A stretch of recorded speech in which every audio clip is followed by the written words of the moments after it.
What is up, loyal lads and ladies? My name is Midnight Wolf, and welcome to a kind of different thing that we're kind of used to doing around here. So, I'm actually going to be reacting and kind of reading through the letter from the chairman.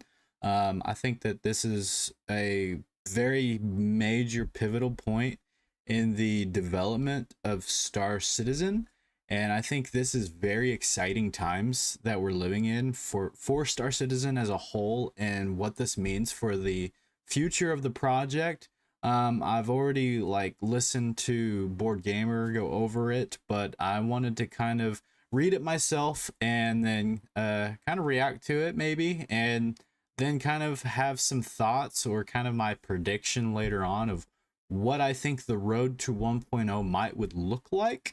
Um, or did I say 4.0? I meant to say Star Citizen 1.0. I'm already kind of getting messed up there.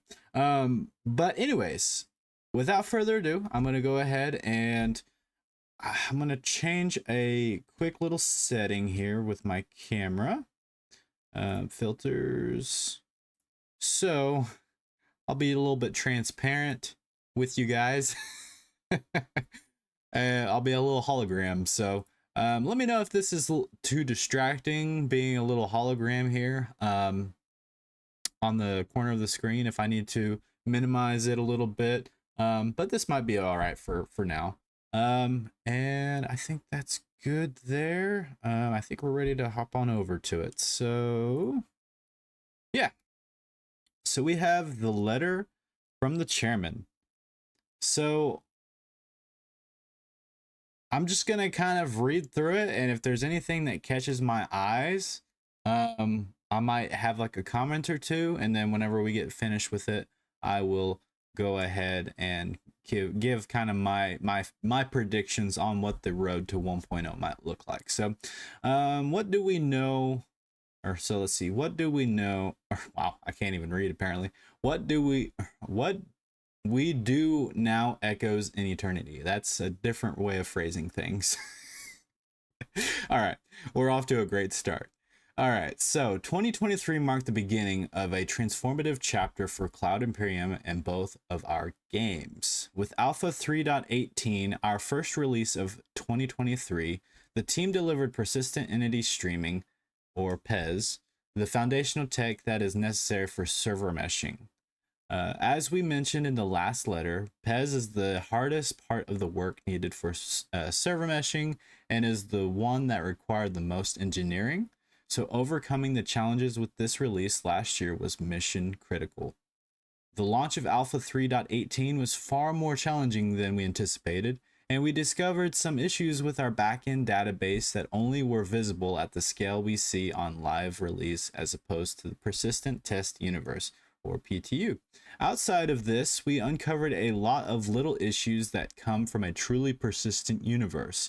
While it is amazing to come across a wreck from a player combat a week ago, it is not so fun to try and land at a hangar where the last 3 ships crashed and left debris laying around, blocking your landing pad. We slowly worked through these issues and others, but it was a challenging time both for the development team and the community. These obstacles not only tested our skills and determination, but also demonstrated our resilience as we overcame them. All right. Not really a whole lot to say there other than, yeah, 3.18 was a very buggy patch. However, for good reason. They had to basically rip out the foundation from the game and then replace it with something in its place that, as we can see on this side of it, it was a good change. It was a hard change, but it was a good change, and that is what we should really take away from 3.18 is, yeah, it was a nightmare in that regards, but they overcame it. They were able to push through it, and they delivered something truly amazing, in my opinion. Like the fact that you can leave stuff on the ground and later come back to it and it still be there is a big part of the of this game, and it's very, very important for that to work. So I'm glad we are on this side of 3.18, and we are able to push on further with server meshing on the horizon. And that, a lot of the current issues with persistent entity streaming, wow, that's hard to say, is really the fact that you can't go back to another server right now. Like after you leave it. So if you crash, for example, sometimes the 30K recovery works and it will put you back in the same server that you were in, but other times it's not that consistent, unfortunately. So we don't really have any kind of matchmaking system, and I'm hoping that with server meshing tech, maybe not in the first couple of iterations of it, but hopefully this will be the next step for PES, in that any kind of interaction you have on a server will mean that you kind of prioritize that server or shard or whatever kind of terminology you want to throw in there in regards to going back to the same location that you were in and placing that coffee cup in that forest that you placed it in. So I'm hoping that we do see that very soon. Better matchmaking, prioritizing the shards or servers that you had the most impact in. And obviously, if that server is bogged down by a lot of other players, unfortunately, you're probably not going to be put in that shard or server until that gets fixed. So there may be times where you do go back to that server and see your coffee cup there, but then there may be other times where you go back and it's not there. So I'm hoping that they can figure out a way to really streamline that and make it to where when you go back, 9 times out of 10, you're going to see that coffee cup. So anyways, that's my take on it all with the PES and 3.18. Beyond PES, 2023 welcomed the long-awaited implementation of salvage, encompassing hull stripping, structural, component, and repair, accompanied by relevant missions.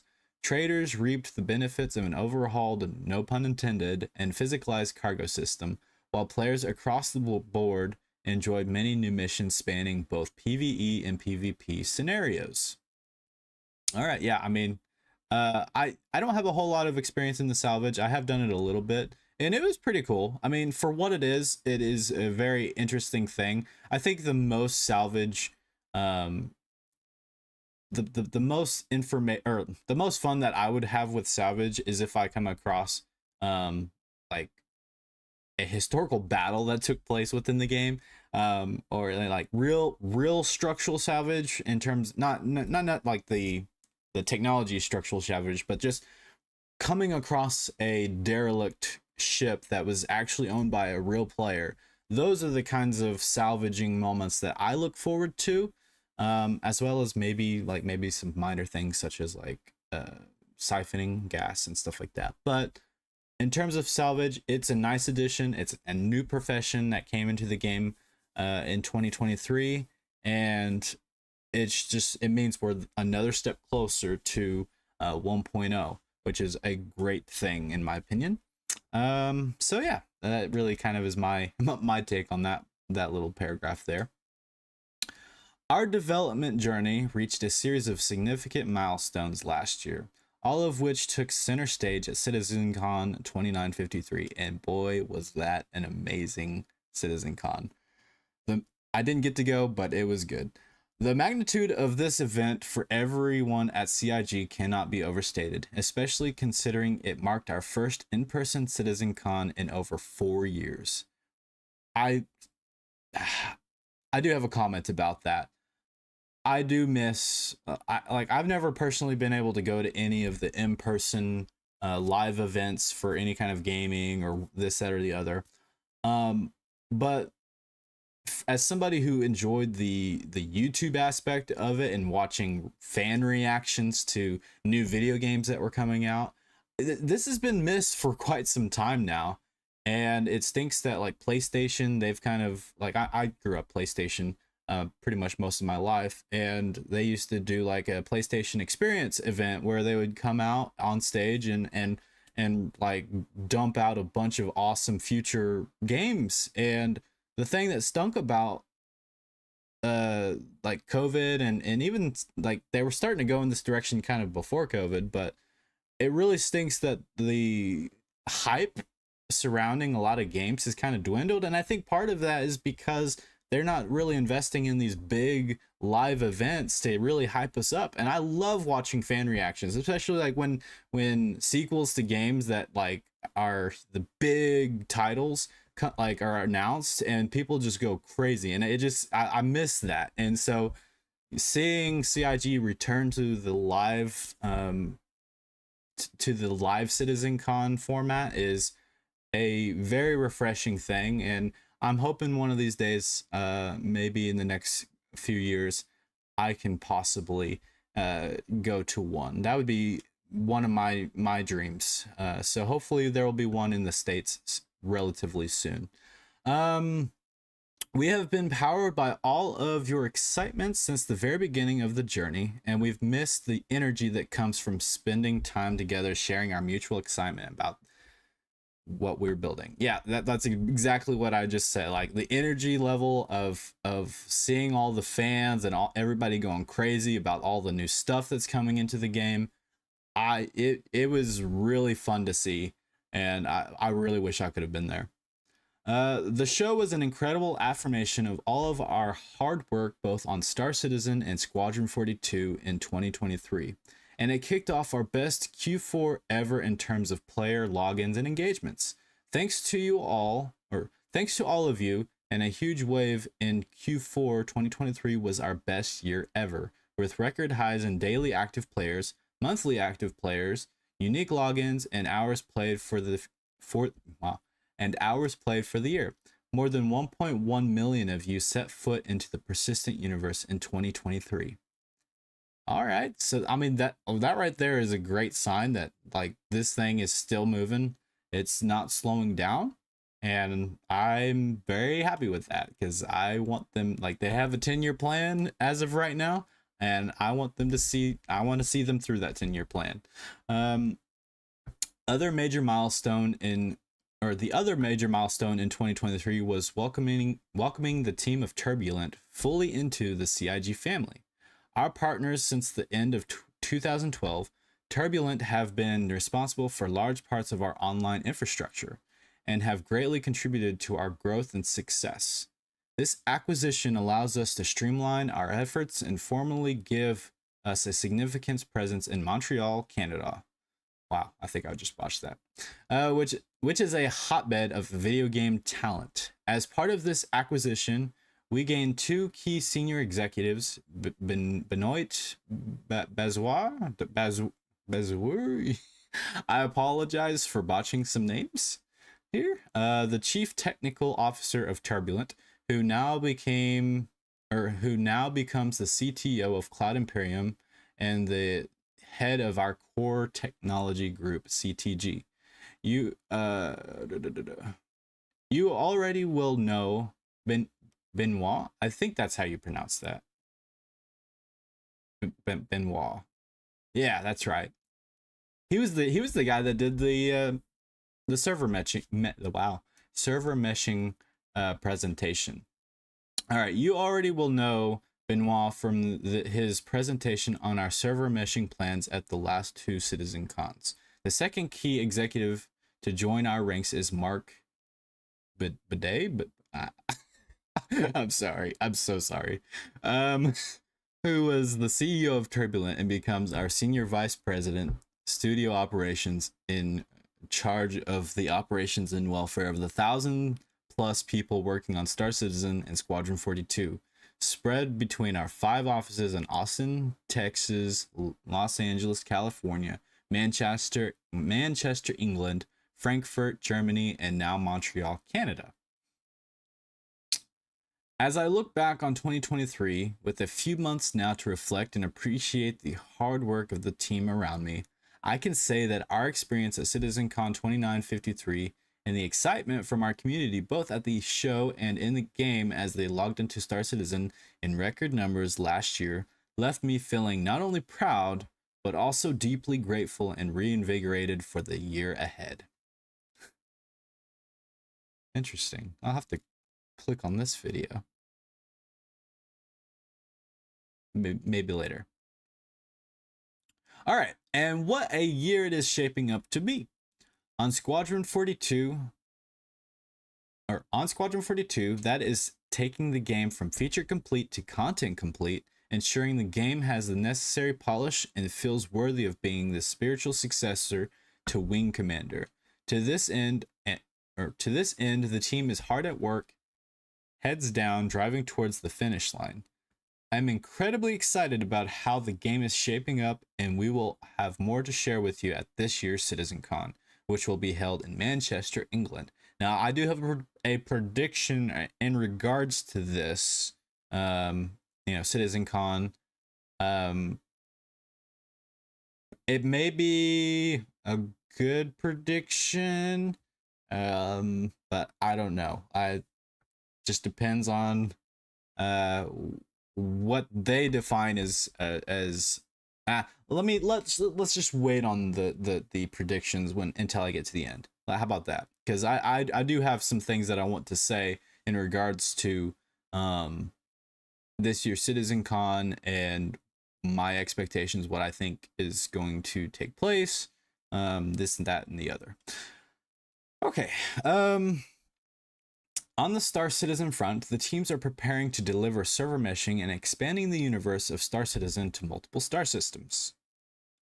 Pyro is going to be the first of hopefully many within the next few years. One of the key milestones of human achievement in the lore of Star Citizen is First Jump Day, when legendary human astrophysicist and pilot Nick Croshaw discovered and navigated the first jump point on 10th April 2271 and became the first human to visit a planetary system beyond Sol. Eventually, that system was named Croshaw in his honor. His journey was described as the jump that changed the course of humanity and led to the star-faring future we depict in Star Citizen and Squadron 42. You might wonder why I am telling you this story. Well, a little ahead of the historic date of April 10th, we had our own first Jump Day celebration on Star Citizen's Tech Preview channel this weekend. For this test of our progress on server meshing and the replication layer technology, we opened our first functioning jump gates. Finally!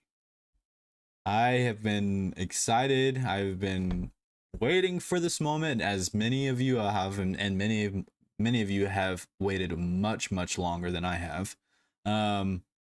We've been waiting a long time for this moment, and unfortunately, I'm not an Evocati,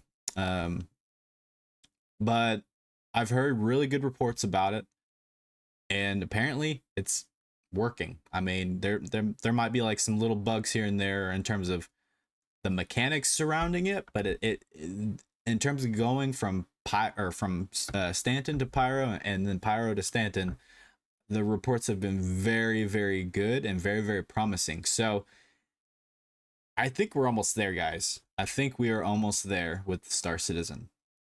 And allow players to test traveling between our two systems for the first time in our history. Players were able to travel between Stanton and Pyro via wormholes, with each system streaming in and out seamlessly. For those of you interested, our Versus' own Nick Croshaw honor goes to an Evocati member called Mr. Trash.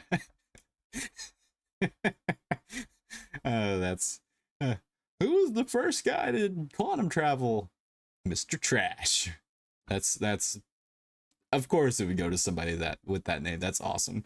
Who believe was the first in the community to successfully jump.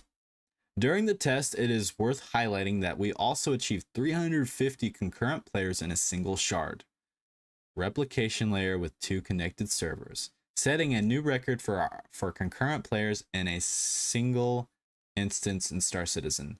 That is major. Like, that is what server meshing is all about. That is the purpose behind it. That is what server meshing is striving to achieve, is higher player count at the same high fidelity that we have in Star Citizen. And the only thing that I've heard is there was a little bit of latency issues and lag and that or the other. Hopefully, once we get to dynamic server meshing, where the game could even be split up into even smaller zones, it's like splitting Stanton up, splitting Pyro up, either based off the planets or moons um, or even landing zones for that matter. I think that when that happens, I think that we might can see a major improvement in terms of latency. We're still probably going to have some latency issues, especially people from like other shards who may, or like, because I think they're going to have like different regional shards, like 3 or 4 of them globally. And so like, let's say there's a US shard. Like since I live in Oklahoma, I would connect to the US shard, but let's say there is somehow a way to connect to the Asian shard or the Europe shard. There would definitely be some latency there. So like players, if it is possible to join a shard that's not in your region, they will forever have some sort of latency just because of the nature of physics. But that's a big step, and like, don't get me wrong, it'd be cool to play with people from around the world, but I don't mind playing with just people regionally, just because of the performance aspect of latency and all that. It makes a lot more sense to be playing with people who are from the United States or Canada or Mexico, this part of the world. It makes more sense that we would all be on the same shard, and then other people around the world would be on their own shards.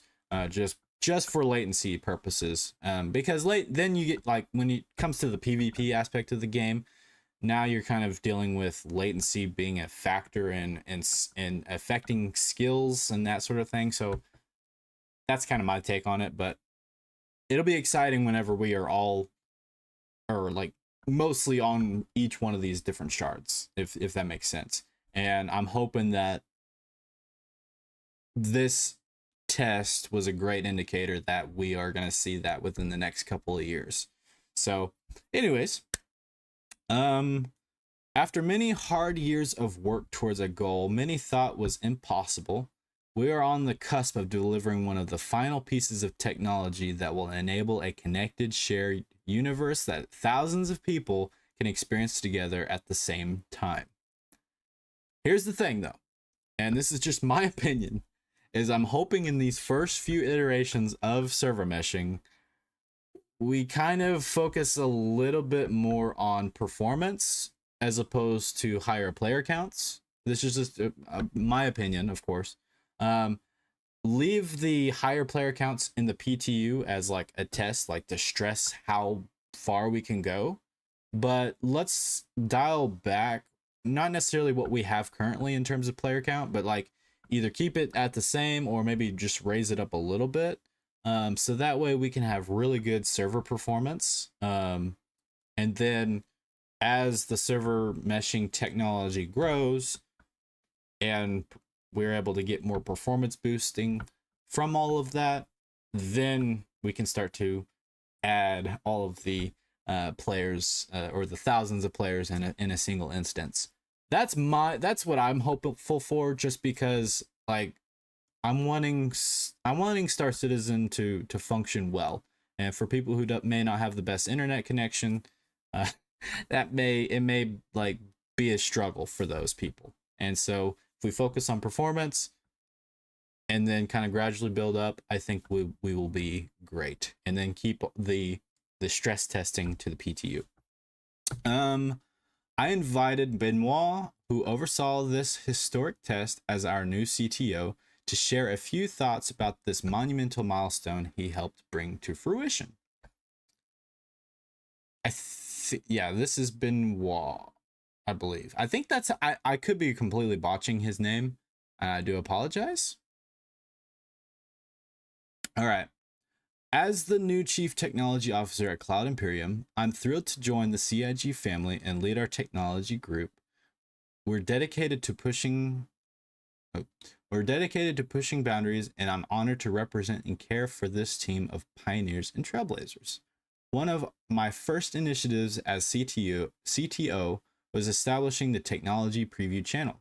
It's a space where developers can fearlessly test large technology changes with players way before they go live. fostering the spirit of open development with our community. In 2024, our server meshing journey is hitting its stride after years of dedication. I think they've been working on it for like 6 years now, 6 or 7 years now, like officially like full development on server meshing. So like this is big. We're closing in on the original vision we set out to achieve. This journey started long ago with the introduction of streaming capabilities to StarEngine, like client-side object container streaming, or OCS, followed by server-side object container streaming, or SOCS, and progressing to persistent entity streaming, or PES. PES dispenser.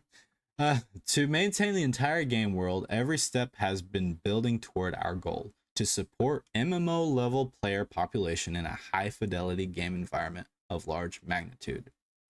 We are gearing up to release the replication layer in 3.23. So that sounds like it's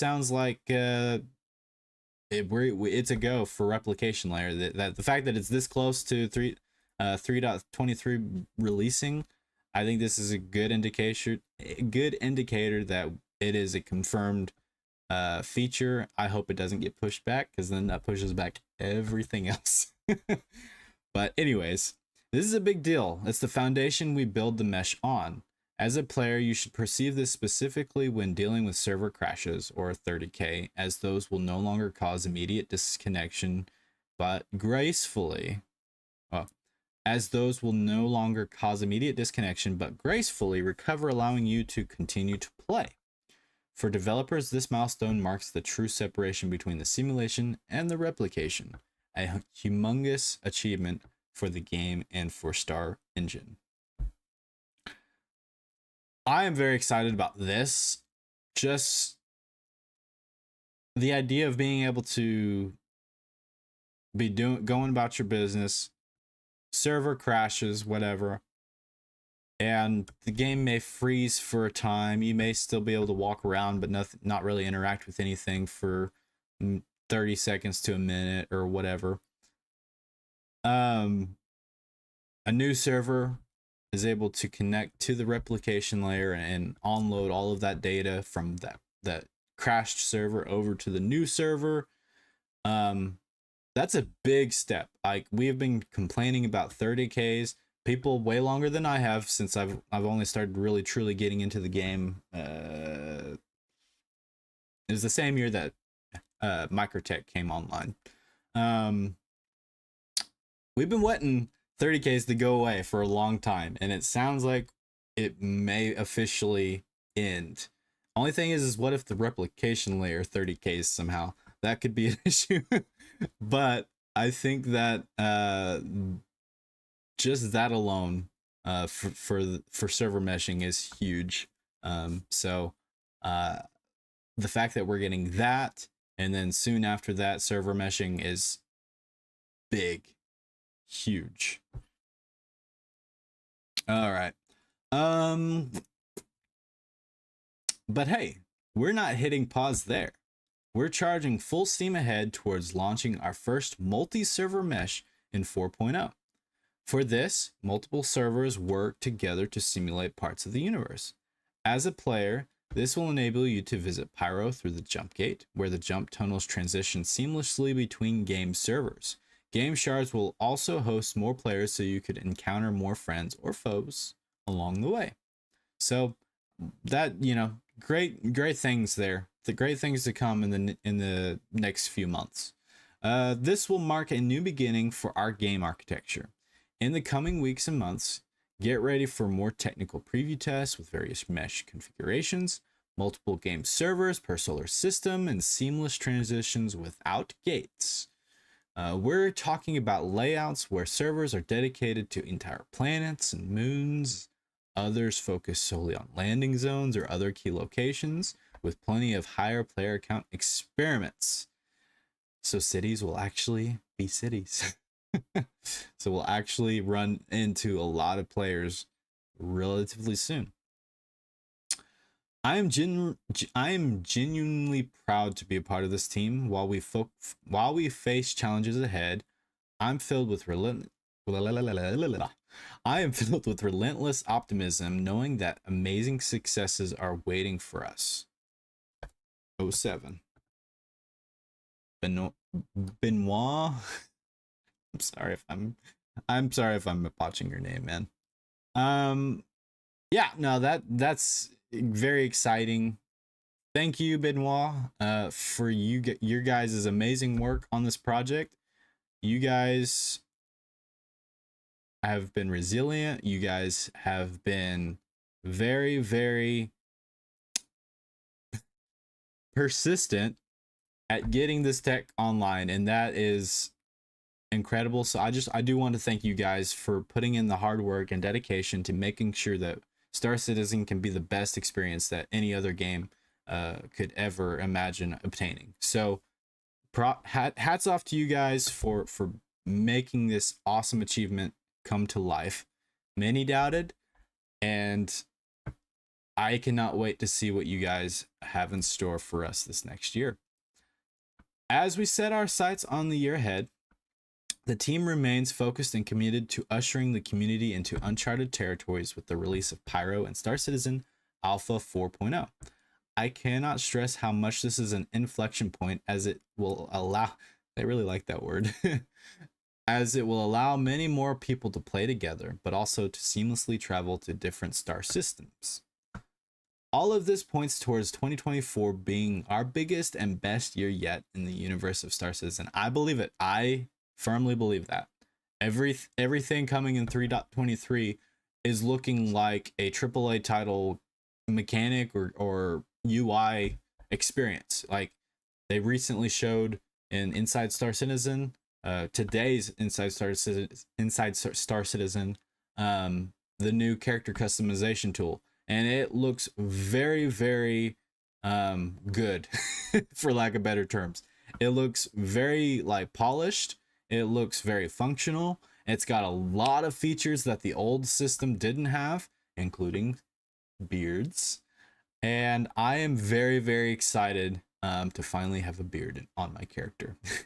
But the other big thing that they showed off was the fact that now you can actually save your character and save that file on your computer, so that way when they wipe Star Citizen, you can then take that file, plop it back into the Star Citizen folder, and have access to your character. And that is huge. I have been wanting that for so long, because I want to be able to establish a character. And I don't know, I want to do some role playing, but I maybe not necessarily like full-blown role play, but maybe do like little intro videos to kind of go into my streams. And I'm wanting to have it follow a kind of a character, kind of a little story arc. And this is going to be big for that. I'll be able to actually create my character, and it will persist from wipe to wipe, obviously until 1.0, when there will be no more wipes after that, or in theory. So I'm very excited about all of the new features in 3.23, but let's start talking about what's beyond 3.23. All right.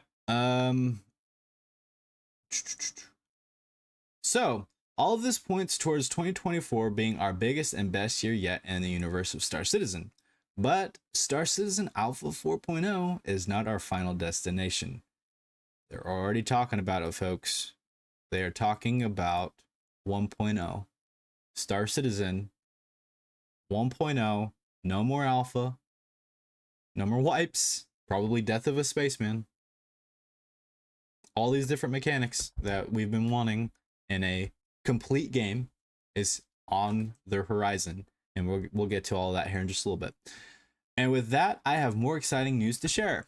As we revealed at CitizenCon with Squadron 42 achieving the feature complete milestone, we are now able to bring features developed for Squadron 42 to the persistent universe at an accelerated rate. And we are seeing the fruits of that labor with 3.23, with all the Squadron 42 changes that we saw at CitizenCon. Like, we thought, oh, there's no way we're getting that until, or like, there were people literally saying, like, if we get half of what they showed at CitizenCon in this year, that is a big year for Star Citizen. And like they mic dropped that we're getting like probably half of those features in this first 6 months. So that is exciting. So I think a lot of people are excited about that. As part of this, towards the end of the last year, we decided to reorganize the Star Citizen and Squadron 42 teams to be more integrated to facilitate bringing several years worth of feature work and polish to Star Citizen, and finally set our sail out for Star Citizen's own finish line. While we recognize that there is no definitive finish line in an online MMO, and that we will always be adding new features and content for many, many years to come, Star Citizen 1.0 is what we consider the features and content set to represent commercial release.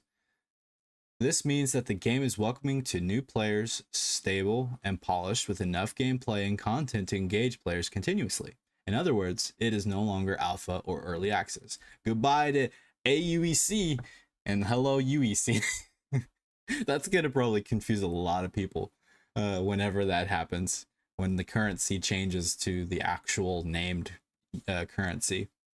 Much like we planned out Squadron 42's drive to feature complete and the upcoming content complete status, we spent significant time looking at what Star Citizen 1.0 means and what it would take to get there.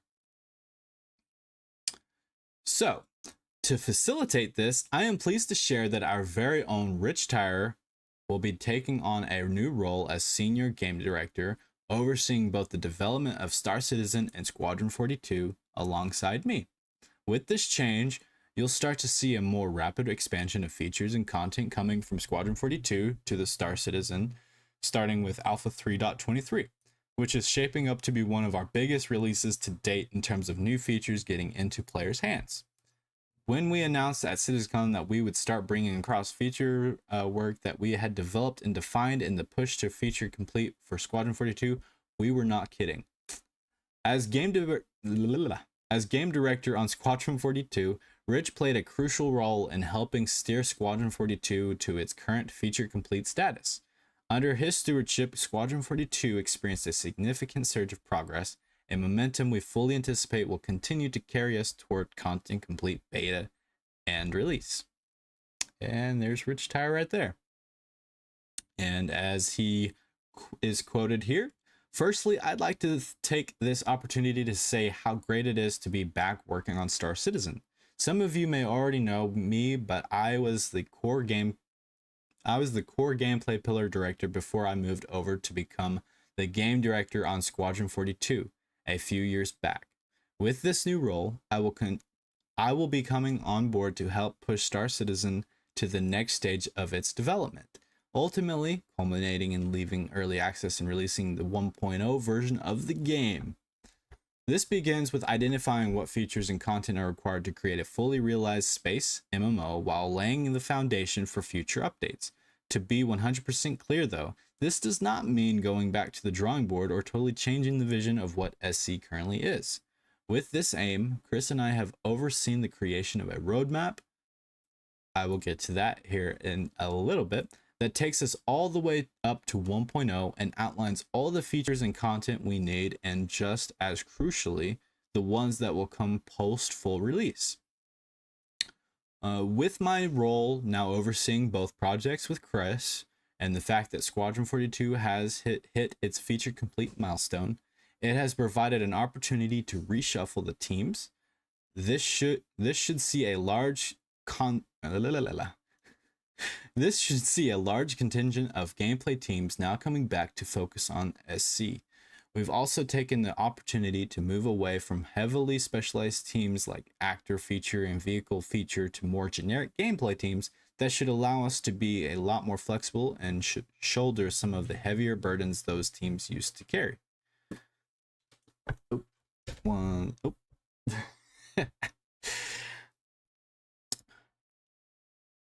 right. So basically, when they made Squadron 42 go to the feature complete status, they decided to they started to reorganize all their teams into different strike teams for Squadron 42 to get um, all of the different bugs going, fixed and polished. And then they, in terms of the Star Citizen side of things, they kind of combined a lot of different teams together in a way, where now different teams are now working on the same stuff to hopefully streamline the process. So I think that that is a great strategy, and I really hope that that is another reason why we're going to hopefully see a big year this year in terms of content. And yeah, that's very exciting to see that in 3.23. While these teams will still be instrumental in shipping Squadron 42, they will now be focused on bringing all the existing features over to Star Citizen, as well as working on brand new features like base building and crafting to help round out the 1.0 experience. So, in my prediction, I definitely think that these are like one of the major pillars to getting to the 1.0. And I have a few other pillars that I think are kind of crucial to getting to that 1.0 experience. All right. With every release going forward, the intention is to move ourselves closer to that end goal. So you should expect to see large updates each quarter with many changes to systems that have not been touched in a long time, like economy, insurance, etc., alongside a whole suite of quality of life improvements to things like inventory, missions, mobiGlas, etc., coupled with totally brand new features and content. We have set very ambitious goals for ourselves internally, both for the game and technology teams, but Chris and I truly believe they are achievable, and hopefully you can start to see that progress starting in 3.23 and beyond. And I want to say to Rich Tyre, dude, thank you so much for your hard work and dedication to this project. You have done so much, and y'all could not have done this without you. So hats off to you for that. And I think that you do a great job. You have a great personality, and I look forward to seeing Star Citizen succeed under your leadership. So yeah, that's all I have to say for about that. Let's see here. I think this is the last little bit. All right, working in tandem, Rich and I will continue to establish the strategic vision to bring to life the intended Star Citizen gameplay experience. As Rich said, over the past few months, our team have been busily planning the upcoming major milestone for the persistent universe, culminating in what we refer to as Star Citizen 1.0. As the roadmap comes together and becomes validated, we look forward to sharing with you both its vision and executional plan later this year. As part of this, later this year, probably CitizenCon. As part of this development reorganization, we have made a few significant changes from a personal standpoint. I have moved to Austin, Texas from Los Angeles to be closer in time zone to our main development operations in Manchester, Frankfurt, and Montreal. I am spending significant time at our largest studio in Manchester with almost 600 staff as I sit with Rich and the teams working towards completion on Squadron 42 and Star Citizen. As part of this, we made the difficult decision to ask the Los Angeles development team, which had increasingly been providing support for the main development teams based in Manchester, to relocate to join other teams, primarily in Manchester, but also in Austin and Montreal. Los Angeles, while shrinking, will still be an important office for the company, but one focusing on a business support role with marketing, finance, legal, and HR. As part of this reorganization, we sadly wave goodbye to the Persistent Universe live director Todd Pappy, who will be greatly missed, as he had moved back to the US from the UK last year for family reasons. And after much soul searching, I determined that we cannot afford to have this role remote from the main team in Manchester for a good portion of this year. It is a sad moment, as Todd worked diligently for the last 9 years on Star Citizen, making many important contributions and providing excellent leadership of his teams. I wish him the best of luck and look forward to seeing what he does next. Thank you, Todd, for all of your hard work, man, and you will be greatly missed on the Star Citizen project. And thank you for uniting an amazing community. I will miss the sunny skies and beaches of Los Angeles, but Star Citizen and Squadron 42 take precedence. The journey is longer and more difficult than I anticipated 11 and a half years ago, but the final destination is so much more exciting and fulfilling. I would have never in my dreams expected to have the opportunity to build something on the scale and ambition of Star Citizen, and because of this feel incredibly blessed by all of your support, and I am determined to finish strong. In a marathon, they say the last mile is the hardest, but to quote the Roman Emperor Marcus Aurelius, what we do now echoes in eternity.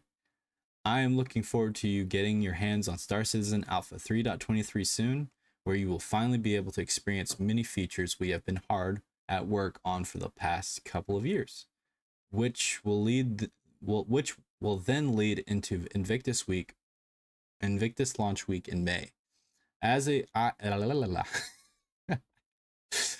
lead up to Invictus, we have prepared a series of missions to earn your UEE Civilian Defense Force stripes and potentially earn an incredibly powerful and unprecedented in-game upgrade if you complete all of them, so you are ready to face Xenothreat in a more personal manner. I'm curious as to what that could be. If it's like an opportunity to get like an in-game ship, that would be really cool. I don't know what that would mean or what ship it would be. I don't know. Maybe that's something that you guys could write in the comments below. What do you guys think this this upgrade would be if you complete all of these civilian default stripes? I think I'm gonna this is a good reason to hop into Xenothreat and try to get this, because I'm very curious as to what it is. And if it's a whole entire ship, that would be really, really cool.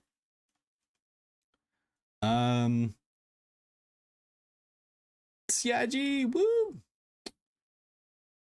All right, the power of community. The driving force behind our success is our extended team, each and every one of you. Together, we have built a community that not only plays a crucial role in our development, but also embodies our shared passion for the Star Citizen universe. It is you who has propelled us forward. Without your passion, your willingness to test, to be undeterred by bugs and crashes, to be vocal with your thoughts and stamina for the long and windy road, there would be no Star Citizen or CIG. You were there for the iconic helmet flip and the opening of the hangar doors for the first time in Alpha 0.8. Together, we explored the vast expanse of the persistent universe for the first time in Alpha 2.0, and you were on board for the inaugural planet landing in Alpha 3.0. And soon, we'll be leaving the Stanton system as we venture into the lawless wasteland of Pyro system in Alpha 4.0, thanks to server meshing. And beyond this, Star Citizen 1.0 twinkles on the horizon. The future has never been so bright, and I couldn't be happier taking this journey with all of you. Thank you, Chris Roberts, for having a dream and pursuing it. Without you, this would not have been possible. It is incredible what you were able to achieve with this project, and I look forward to seeing where it goes. So thank you, Chris Roberts, for making this a reality. And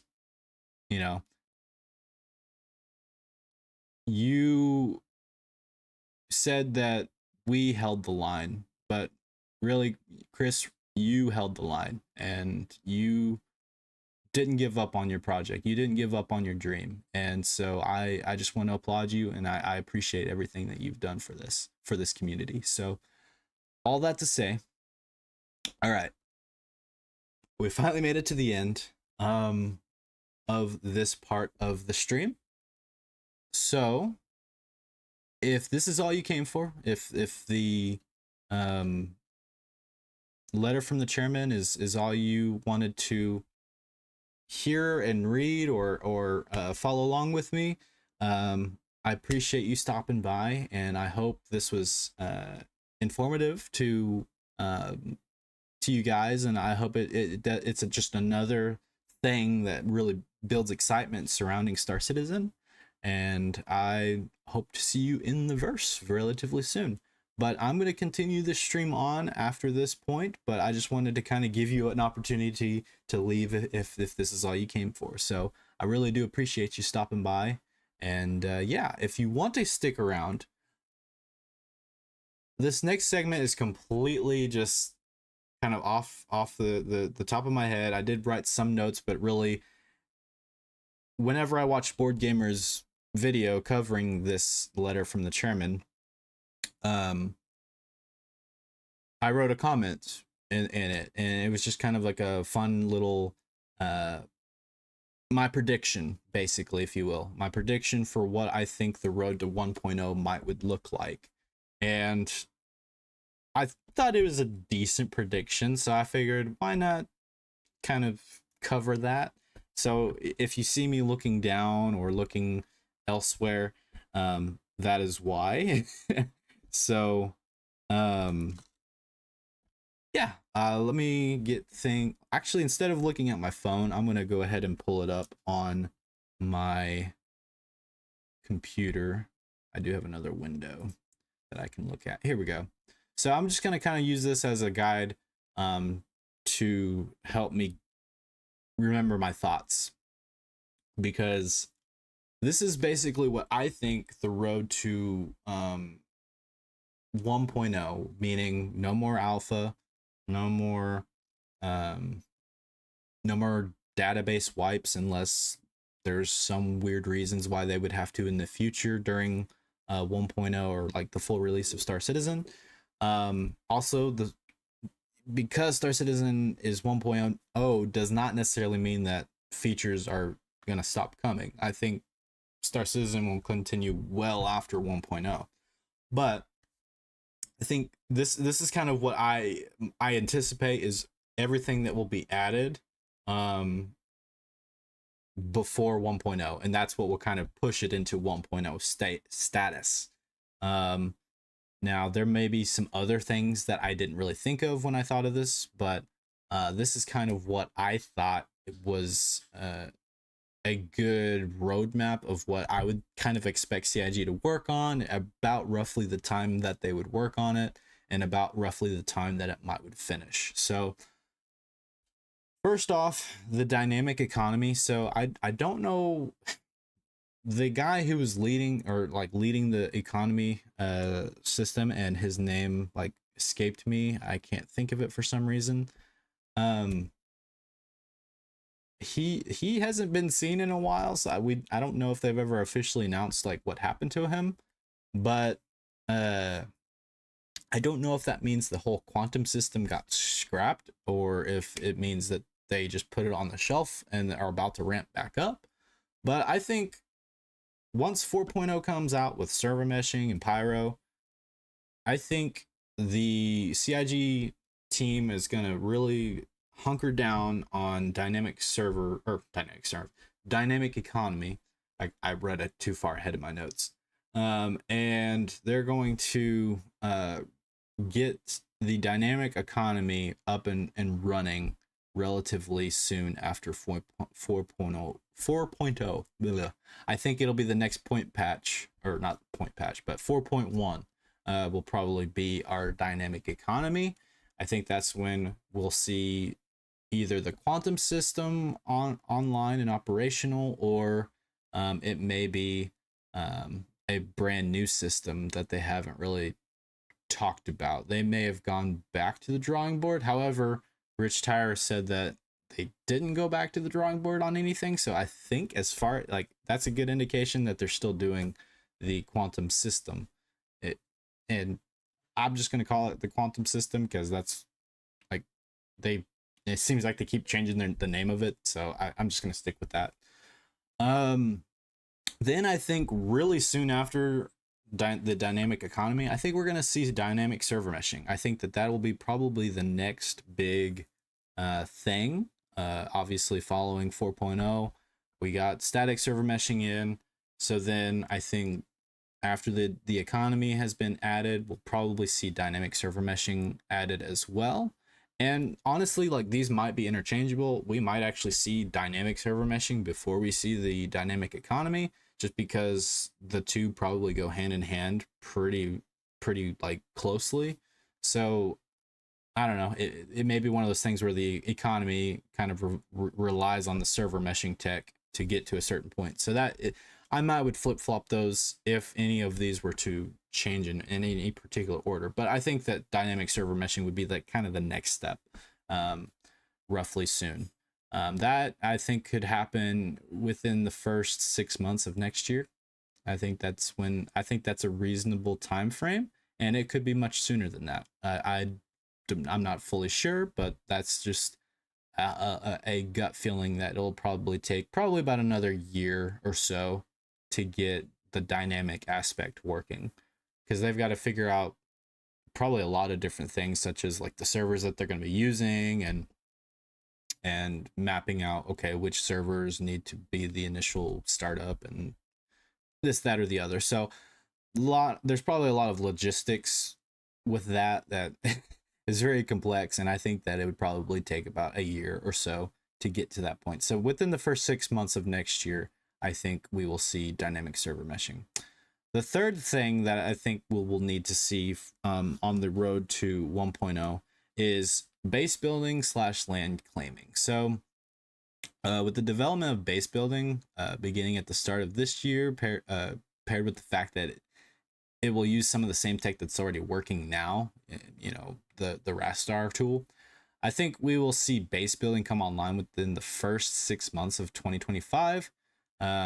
With dynamic server meshing, with dynamic server meshing finishing up around this time or sooner, this will be quite a bit of time to build the foundation of the base building technologies, and so that way, like, they won't have to go back and redo stuff, like, because the server meshing stuff will already be implemented. I think then building the base building system in with that, they're not going to have to like go back and redo a bunch of stuff to get it to work on server meshing, in other words. So I think that's a big major step there. With the Rastar, it's already in use for the highly detailed settlements that they have. So I think that that's another good indication. Honestly, I could see base building coming in a lot sooner than what a lot of people think. Many people think that's like 3 or 4 years down the road. I think it could be a lot sooner, just because of the Rastar tool already being utilized on their end for the settlements, as well as they're already working on some of these ships that are supposed to be helping with base building. So those are already in development. And I think really the main thing that they're going to have to figure out is probably the way they want to present the base building UI to the consumers, how they want to do the land claiming, like if they want it to be like a circle, or if they want to do like actual plots of land that you can purchase, or this, that, or the other. I don't really know what their plan is on that regards. I would imagine it'd probably be like a little beacon thing, and then it just does like a circle, or maybe it does like a rectangle or something. But only thing is like, how does that overlap with other pieces of land in the or surrounding you? So does that mean there will be like a lot of dead zones? Does that mean are there going to be overlaps?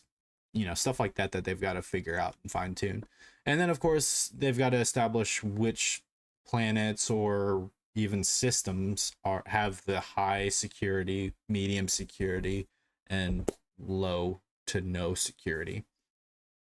So they got to figure all that out as well, and so I'm sure that will probably take a little bit of time. But that's really the main things that I would imagine they have to get figured out. Other than that, I think with the Rastar tool already being used, it shouldn't take that long to implement base building, but still a little ways out.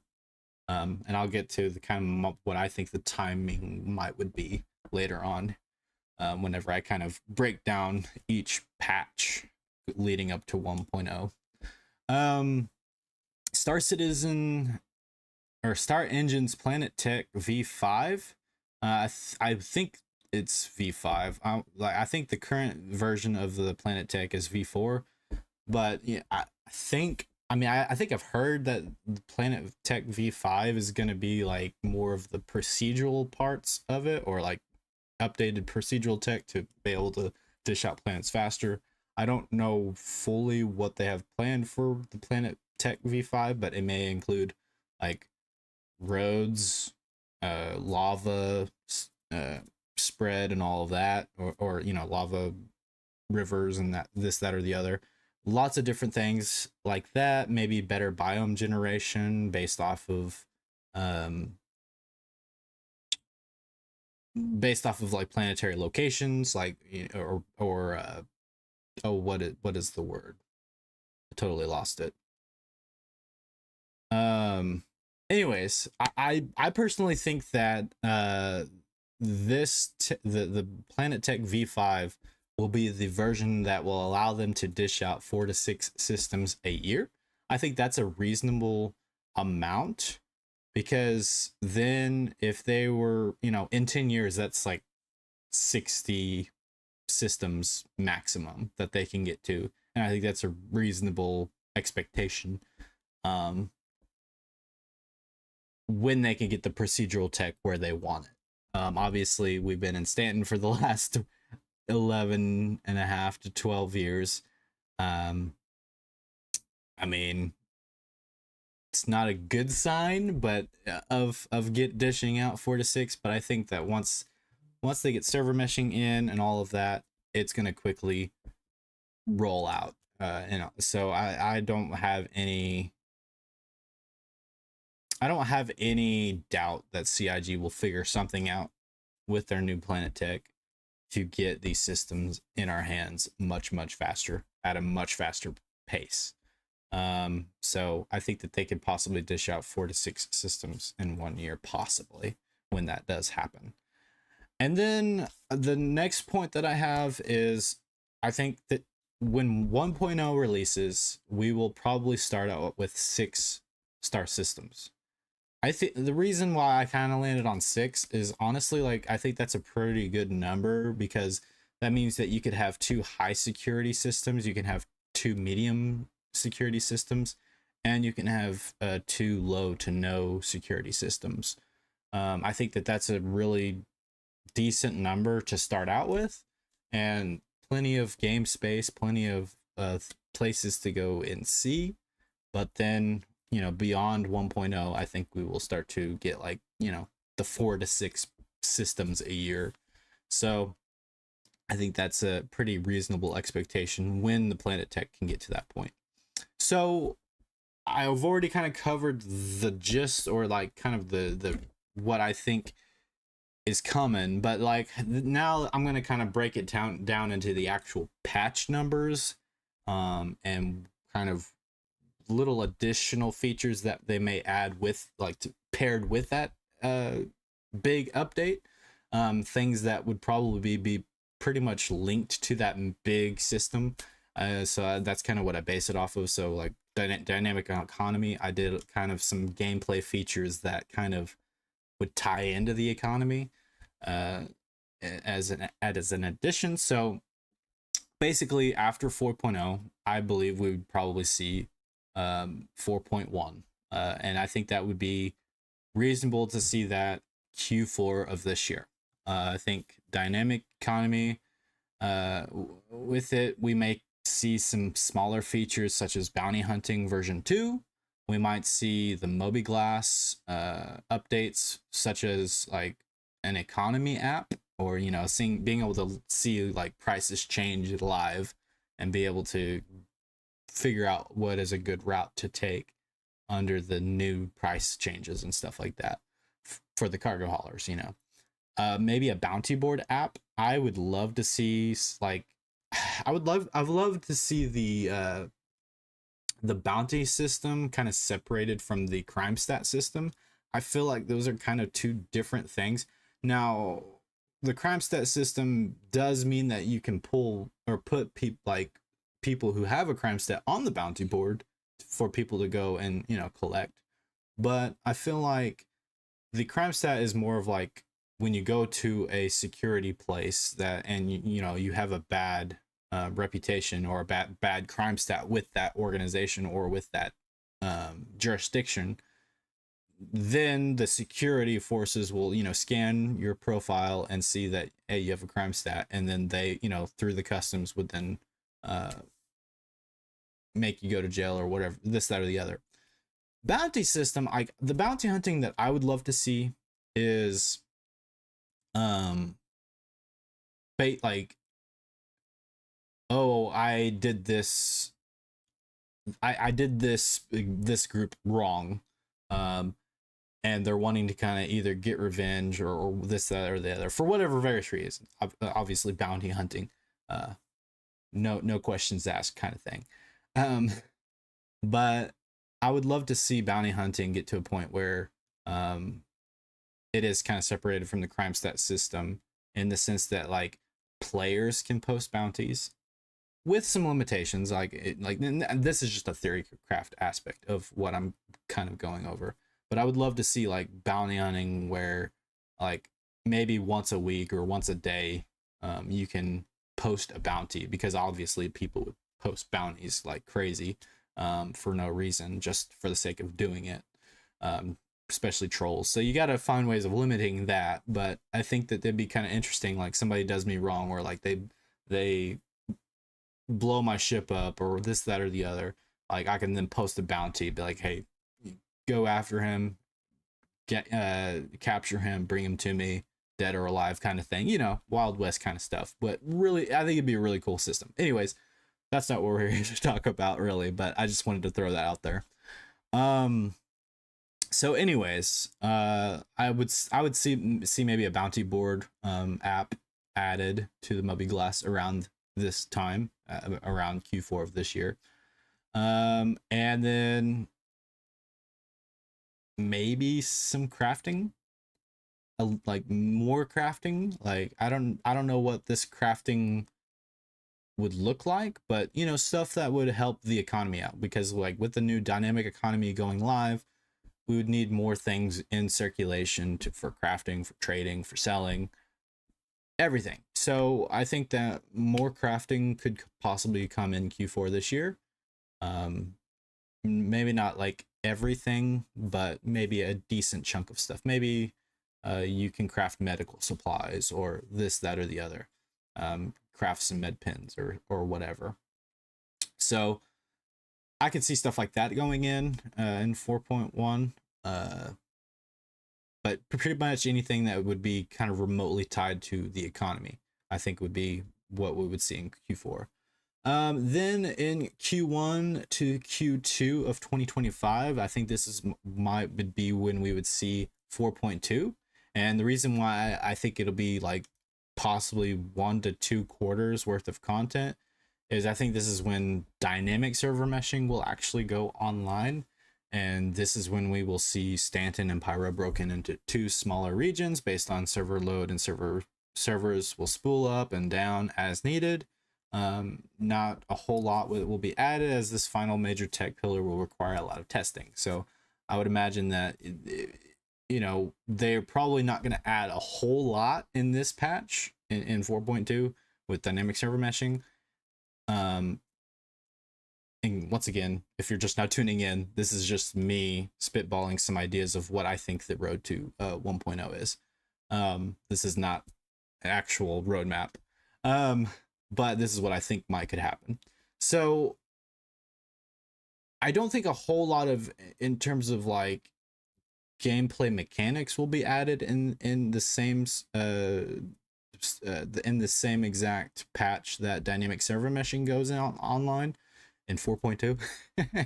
No, but I do think that because of the lack of new mechanics, we would see a big amount of missions and mission givers added to the universe. Maybe some AI improvements, maybe some more animals, maybe. I mean, I say more animals, assuming that there's going to be animals either in 3.23 or 4.0. Jared just teased some like birds on his phone.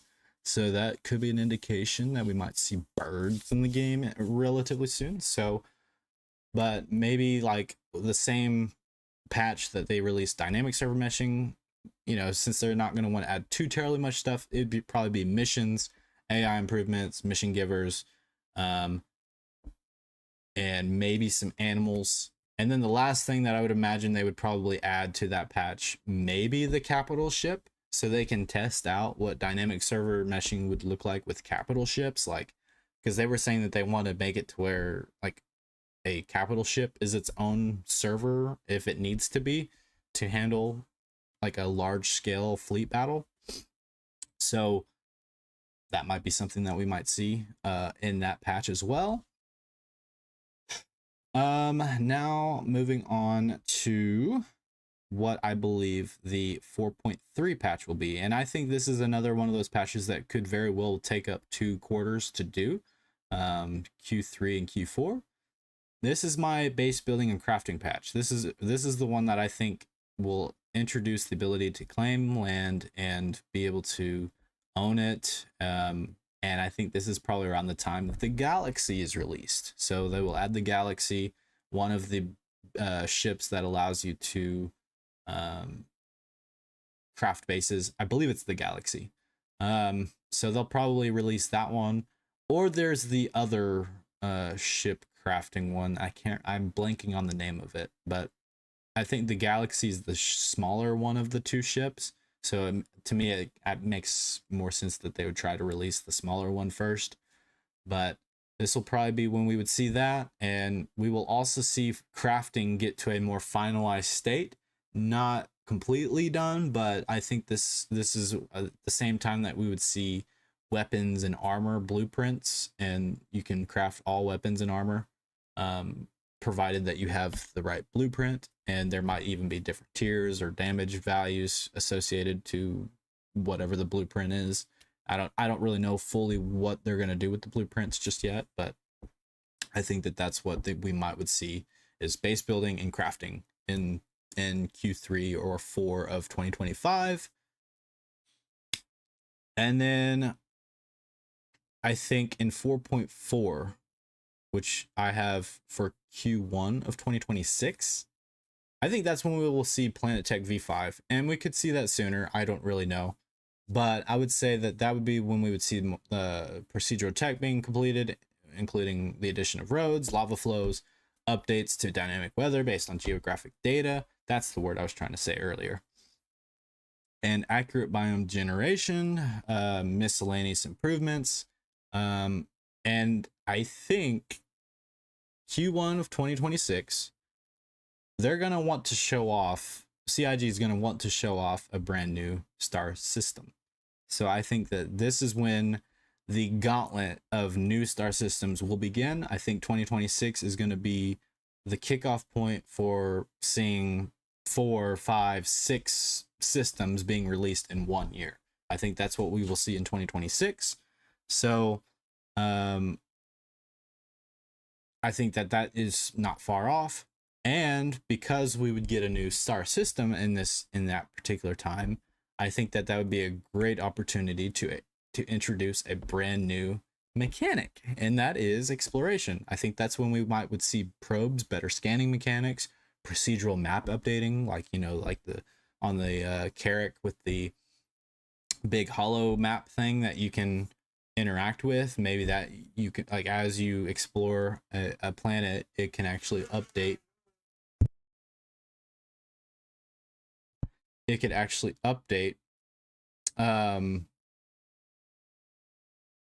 to that map procedurally. So I think that'd be interesting.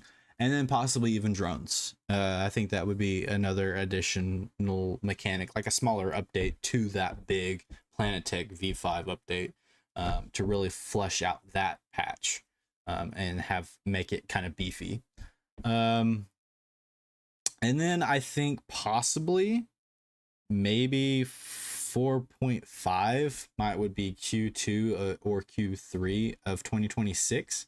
Another kind of big patch in regards to a new star system, because like I said, I would say like in 2026 I think is going to be the year of star systems. I think that's going to be the year that we're going to really see a ramp up in getting all of these new star systems, at least in the universe. Maybe not fully flushed out, but I think we will start seeing a bunch of them added to the persistent universe. Well, we might see a lot more missions at the same time, and then I think finally a lot of people will be happy about this one. Hacking, I think, will finally make its debut with proper UI and mechanics, that or the other. It might even be another low to no security system, with hacking being a big mission type within it. So that might be something that we would see, is a brand new star system with hacking gameplay, hacking mechanics, hacking UI, and I think that would probably be a good time to introduce the hacking mechanic. You know, there would be missions that are dedicated to hacking, and maybe you have to go into this system to get information about it, but you have to hack into the systems to get that information. Stuff like that I think is going to be interesting.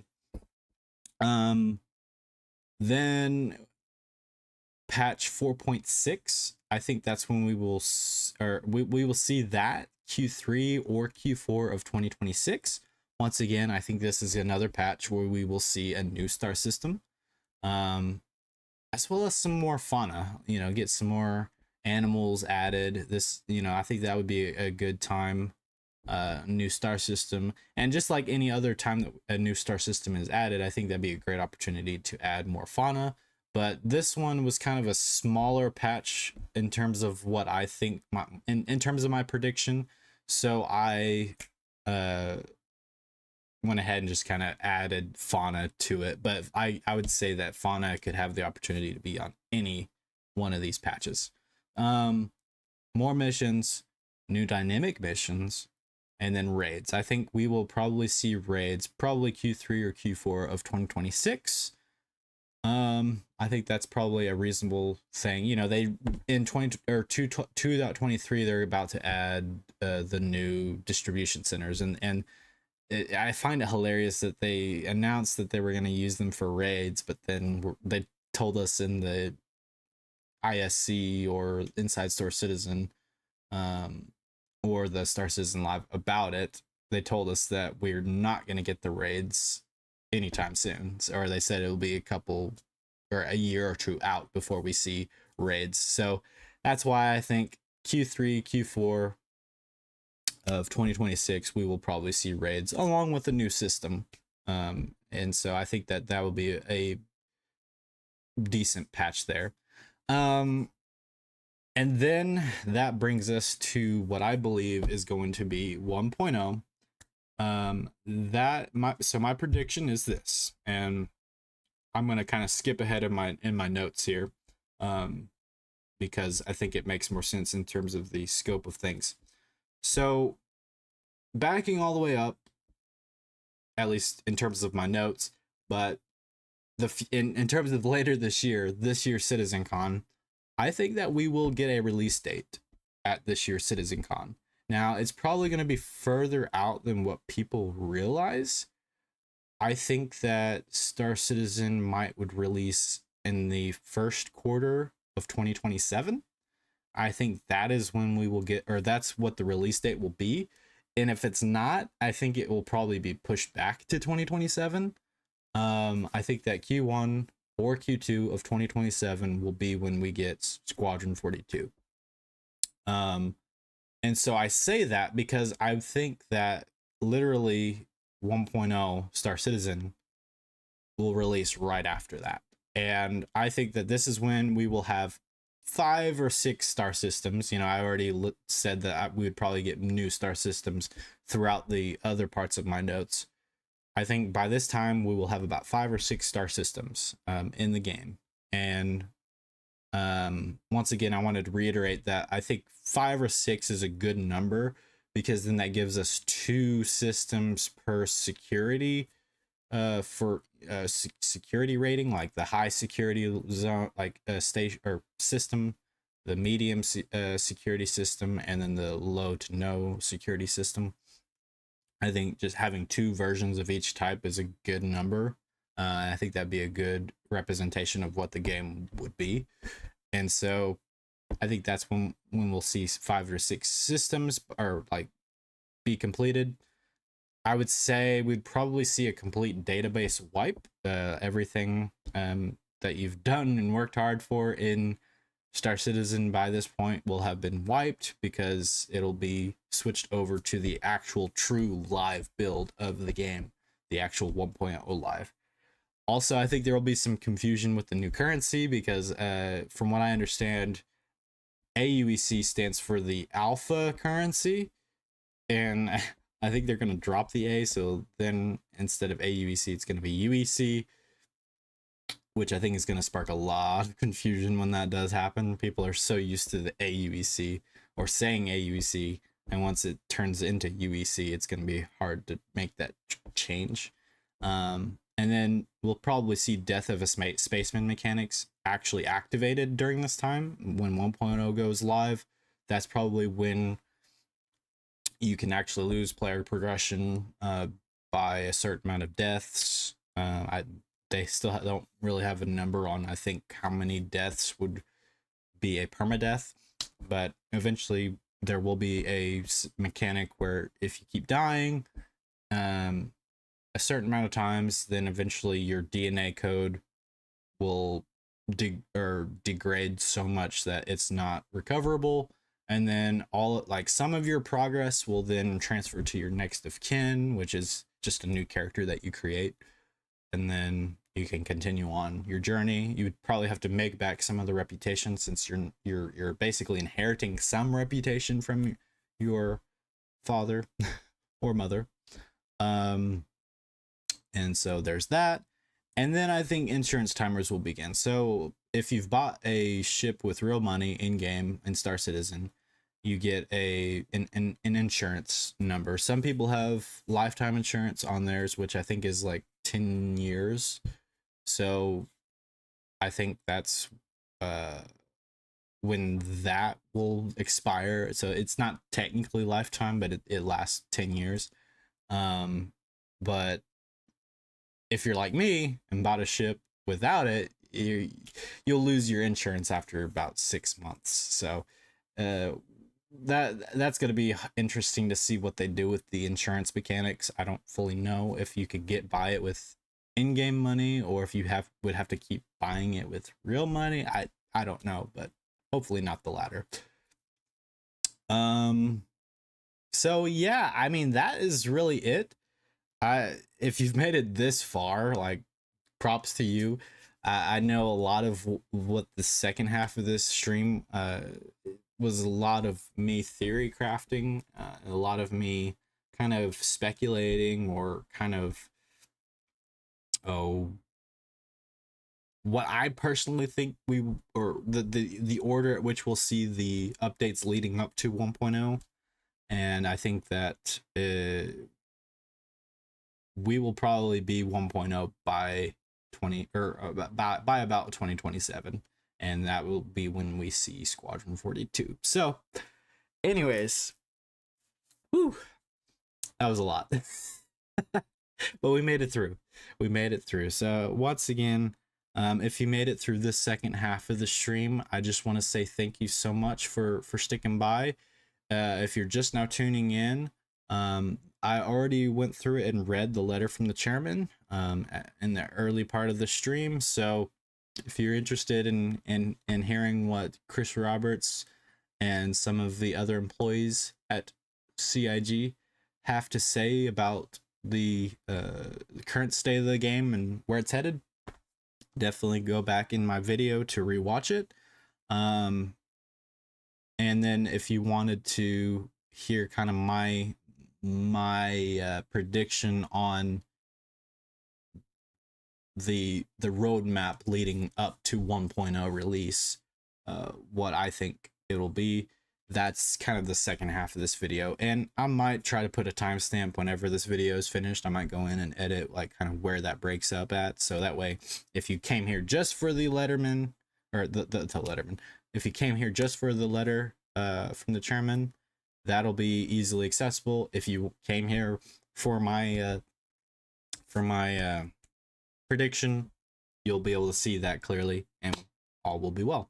So anyways, without further ado, I thank you so much for watching, and I hope you guys enjoyed this. I hope it wasn't too boring, and I hope you guys enjoy the rest of your day, and I will see you guys possibly tomorrow. I'm thinking about hopping back in and streaming some Star Citizen tomorrow. Now, that being said, I'm still trying to set up my voice attack to get it working properly, at least with basic mechanics. And if I can get it to where it can at least function, I will get it working. So anyways, be on the lookout for a stream tomorrow. If you see one, that means that I was able to get voice attack ready to go, at least the basic bare bones, and we'll be able to hopefully have some fun in some Star Citizen. So I really look forward to that, and I hope you guys have a wonderful rest of your day.